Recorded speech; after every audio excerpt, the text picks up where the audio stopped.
Good evening and welcome back to another episode of The Longing. Today we're going to be continuing to read Thus Spoke Zarathustra and reading the next 10 pages effectively, so let's get cracking. Of man there is little here, therefore do their women masculinize themselves, for only he who is man enough will save the woman in woman. And this hypocrisy found I worst amongst them, that even those who command feign the virtues of those who serve. I serve, thou servest, we serve. So chanteth here even the hypocrisy of the rulers. And alas, if the first lord be only the first servant. Ah, even upon their hypocrisy did mine eyes curiosity alight. And well did I divine all their fly happiness, and their buzzing around sunny window panes. So much kindness, so much weakness do I see, so much justice and pity, so much weakness. Round, fair, and considerate are they to one another, as grains of sand are round, fair, and considerate to grains of sand. Modestly to embrace a small happiness, that do they call submission. And at the same time they peer modestly after a new small happiness.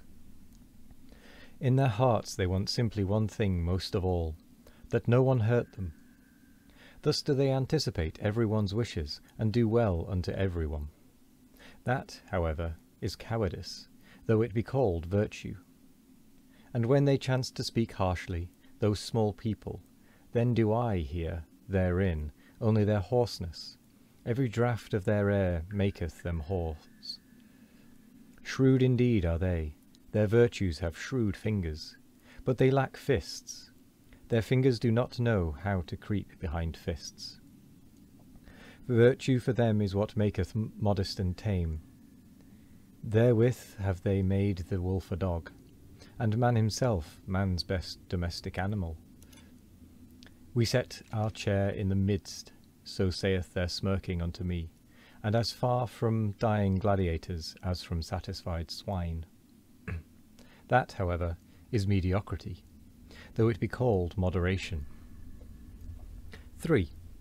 I pass through this people, and let fall many words, but they know neither how to take nor how to retain them. They wonder why I came not to revile venery and vice, and verily I came not to warn against pickpockets either.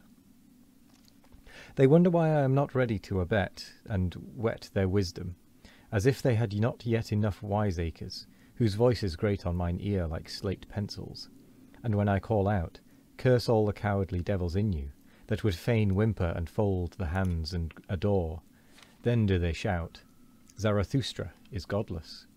And especially do their teachers of submission shout this, but precisely in their ears do I love to cry, Yea, I am Zarathustra, the godless. Those teachers of submission, wherever there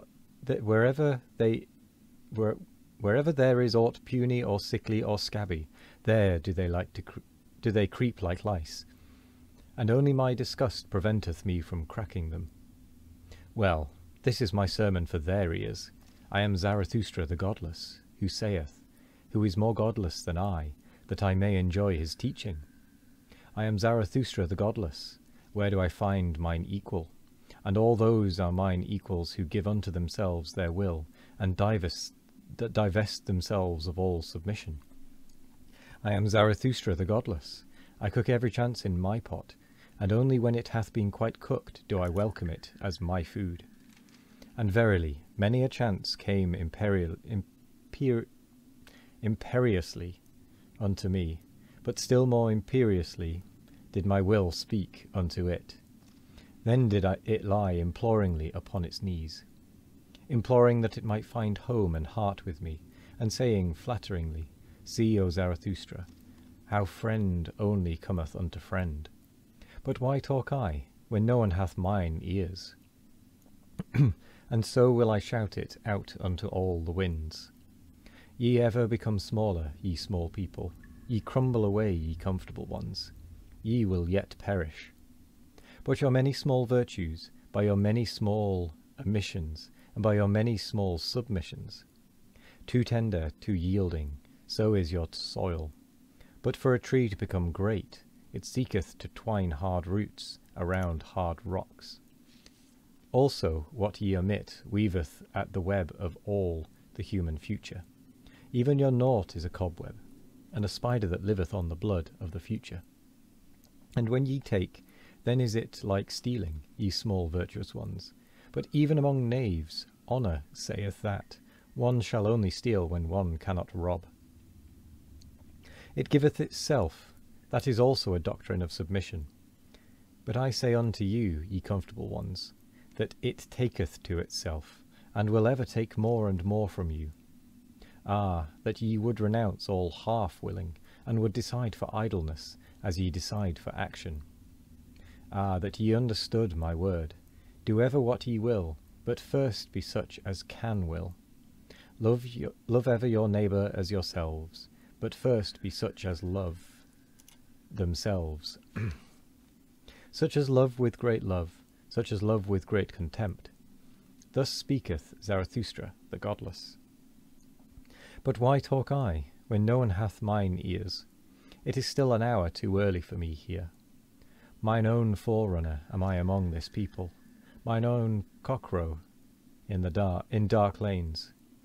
But their hour cometh, and there cometh also mine. Hourly do they become smaller, poorer, unfruitfulier. Poor herbs, poor earth. And soon shall they stand before me like dried grass and prairie, and verily weary of themselves, and panting for fire more than for water. O blessed hour of the lightning, O mystery before noontide! Running fires will I one day make of them, and heralds with flaming tongues. Herald shall they one day with flaming tongues. It cometh, it is nigh, the great noontide. Thus spake Zarathustra. 50. On the Olive Mount. Winter, a bad guest, sitteth with me at home. Blue are my hands with his friendly handshaking. I honour him, that bad guest, but gladly leave him alone. Gladly do I run away from him, and when one runneth well, then one escapeth him. With warm feet and warm thoughts do I run, where the wind is calm, to the sunny corner of mine olive mount. There do I laugh at my stern guest, and am still fond of him, because he cleareth my house of flies, and quieteth many little noises. For he suffereth, if not, he suffereth it not if a gnat wanteth to buzz, or even two of them. Also the lanes maketh he lonesome, so that the moonlight is afraid there at night. A hard guest is he, but I honour him, and do not worship like the tenderlings, the pot-bellied fire-idol.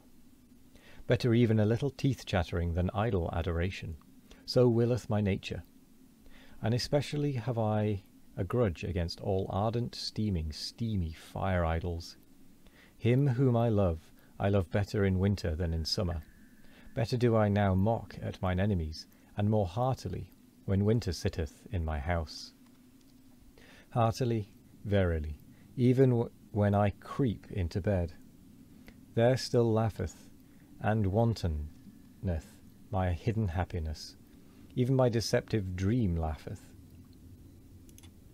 I, a creeper. Never in my life did I creep before the powerful, and if ever I lied, then did I lie out of love. Therefore am I glad even in my winter bed. A poor bed warmeth me more than a rich one, for I am jealous of my poverty, and in winter she is most faithful unto me. With a wickedness do I begin every day. I mock at the winter with cold bath. On that account grumbleth my stern housemate. Also do I like to tickle him with a wax taper, that he may finally let the heavens emerge from ashy grey twilight. For especially wicked am I in the morning, at the early hour, when the pail rattleth at the well, and horses neigh warmly in grey lanes. And with that, we're going to come to the end of the episode. So, I'm going to say thank you very much for joining me tonight. I hope you all have a wonderful morning, evening, afternoon or night, no matter what time of day it is. I hope you all have a wonderful one of it. And as always, we will be back tomorrow for more of The Longing. Goodbye.